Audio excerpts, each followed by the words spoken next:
ஃபோலிக்னோவின் கதையின் புனித ஏஞ்சலா.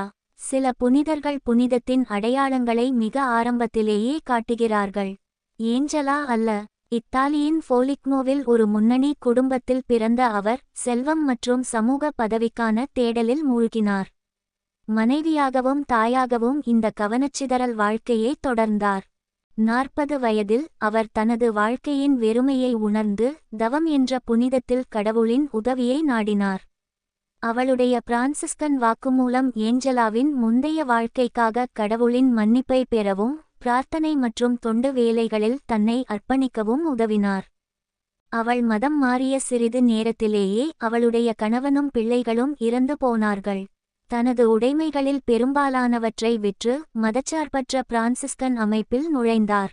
சிலுவையில் அறையப்பட்ட கிறிஸ்துவை பற்றி தியானிப்பதன் மூலமும் ஃபோலிக்னோவின் ஏழைகளுக்கு செவிலியராகவும் அவர்களின் தேவைகளுக்காக பிச்சைக்காரியாகவும் சேவை செய்வதன் மூலம் அவள் மாறி மாறி உள்வாங்கப்பட்டாள்.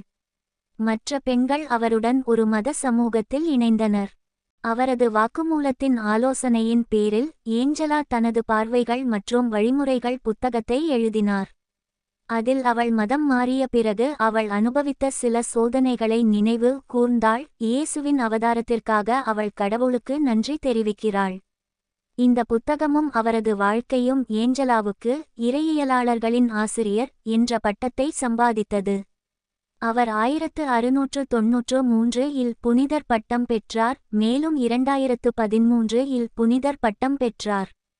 பிரதிபலிப்பு: இன்று அமெரிக்காவில் வாழும் மக்கள் பணம், புகழ் அல்லது அதிகாரத்தை குவிப்பதன் மூலம் தனது சுயமரியாதை உணர்வை அதிகரிக்கச் செயின்ட் ஏஞ்சலாவின் தூண்டுதலை புரிந்து கொள்ள முடியும். மேலும் மேலும் சொந்தமாக வைத்திருக்க துடித்து அவள் மேலும் மேலும் சுயநலமாக மாறினாள். அவள் கடவுளால் படைக்கப்பட்டு நேசிக்கப்பட்டதால் அவள் விலைமதிப்பற்றவள் என்பதை உணர்ந்தபோது அவள் மிகவும் தவம் செய்து ஏழைகளுக்கு மிகவும் தொண்டு செய்தாள். அவள் வாழ்க்கையின் ஆரம்பத்தில் முட்டாள்தனமாக தோன்றிய விஷயம் இப்போது மிகவும் முக்கியமானது. அவள் பின்பற்றிய சுய வெறுமையின் பாதை புனிதமான ஆண்கள் மற்றும் பெண்கள் அனைவரும் பின்பற்ற வேண்டிய பாதை.